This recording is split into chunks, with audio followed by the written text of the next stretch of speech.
أهلا بيكم في حلقة جديدة من بودكاست أيام مراهقتي. البودكاست اللي بيرجعنا لأيام زمان لما كنا بنضحك على طول من غير سبب، وأي كلمة حلوة كانت بتخلي قلبنا يدق بسرعة. النهاردة هنحكي عن أول دقة قلب، أول كراش، واللي وقتها افتكرنا إن احنا عايشين قصة حب، بس لما كبرنا فهمنا إن دوت كان مجرد إعجاب وبس. تعالوا نسمع حكايتنا، يمكن تفكركم بنفسكم وتضحكوا على براءة المشاعر اللي كنا فيها واحنا صغيرين. يلا نبدأ حكايتنا. بصي، انا الكراش مش بدري قوي، يعني مش بقى زي البنات اللي هم 13 سنة و14 سنة، لا كنت اكبر شوية. كام سنة كده يعني تقريبا؟ مثلا في حدود مثلا 18 سنة ولا حاجة. قبل كده ما كنتش بفكر خالص. ده كان اول كراش في حياتي. ما كنتش بفكر قبليها خالص، يعني في ومع ان على فكرة انا دخلت مدرسة مشتركة، يعني انا وانا في ثانوي كنت مدرسة مشتركة. حلو. برضو ايام المدرسة ما كنتش يعني كنت اشوف البنات والشباب وكده وابقى يعني نفسي ابقى زيهم في علاقات وكده، بس لا بعديها لما دخلت بقى الجامعة. طيب انطباعاتك كانت ايه لما بتشوفيه؟ قولي لي كده الاحساس بتاعك، كنت بتحسي قلبي بيدق خطواتي؟ بحس ان انا كان هو اكبر مني مش بكتير، يعني مثلا حوالي مثلا حوالي 10 سنين كده. فعارفه بقى الاحتواء، وان حد يدلعك، حد ياخد باله منك، حد يهتم بيكي قوي. الاهتمام هو اللي شدك جدا جدا جدا. لكن مرحله اعدادي وثانوي ما حسيتيش باي دقات خالص؟ لا، اللي هي بقى ايه، عارفه مثلا ايه، هتعجبي بالمدرس بتاعك. حلو، خلينا بقى نقف عن كده. هو حصلت معايا بس ساعتها قلبك دق؟ طبعا. احكي لي بقى. يعني انا كان عندي مدرس انجليزي، كان اقول اسمه عني كان ايا كان بقى اسمه مش هيفرق يعني. انا كنت معجبه بيه جدا. كان لما كنت بتشوفيه بتعملي ايه؟ عارفه، كان نفسي كل الحصص تبقى الانجليزي.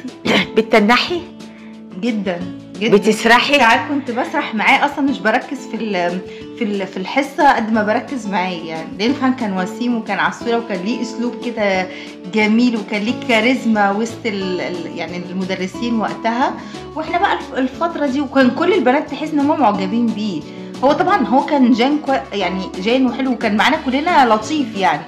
مش انا بالخصوص يعني، لا حتى مره من المرات يعني شديت انا وهو بسبب حاجه، كنت يعني بقى العادي بترغي مع مين ما ترغيش مش عارفه ايه.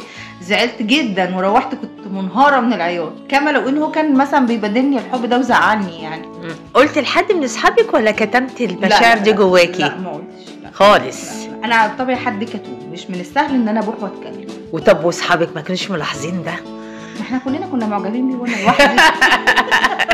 الفصل كله كان معجب بيه. كتبت اسمه بقى كم مره كده في الكشكول في ورقه؟ لا بصي، انا مش من الناس وعملتي عليه قلبي كده ودورياه؟ اقطع الورقه بقى بعد كده كتير يعني.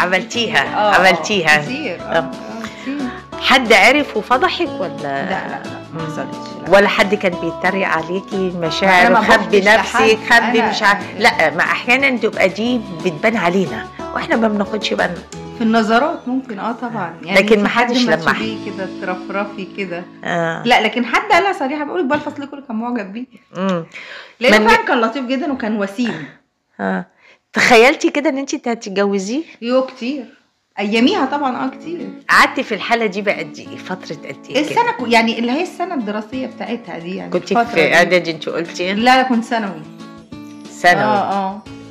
مرحله ثانوي. لما بتفتكري ده دلوقتي بتقولي ايه؟ بتضحكي؟ بتعملي يعني مراهقه بقى وكده. لو رجع بك الزمن؟ لا خلاص بقى، لا ما تجربه مش عارفه اللي هي ايه. انت هو ساعتها وقتها هو ده شيء طبيعي يعني، في الوقت ده طبعا طبيعي ان انت تحسي بالمشاعر ديت. او في الوقت ده انت حتى مش مستنيه حد يبادلك المشاعر، انت عايشه مشاعر بقى، عارفه اللي هي مرحله احلام اليقظه. ان انت تعيشي بقى مع نفسك وتتخيلي وحتى المواقف، تخيلي حد بياكل معاكي ويشرب معاكي ويخرج معاكي ويبادلك نفس المشاعر وكده.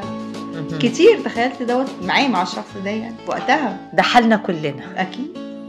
وبكده نكون خلصنا حكايتنا النهارده عن اول كراش، اول دقة حب على الفاضي، بس بصراحة كان ليها طعم حلو. بس لما كبرنا شوية عرفنا إن في فرق كبير بين الإعجاب اللي بيجي فجأة وبيمشي فجأة، وبين الحب الحقيقي اللي بيتبني واحدة واحدة. وفهمنا إن الحب مش بس إحساس، الحب مش لما قلبك يدق، لأ، الحب لما تلاقي اللي قلبك يرتاح له ويفهمك ويكبر معاك ويقدرك. بس برضو هيفضل أول كراش لذكريات ما بتتنسيش، ونضحك عليها لما نفتكر إحنا كنا بنفكر إزاي.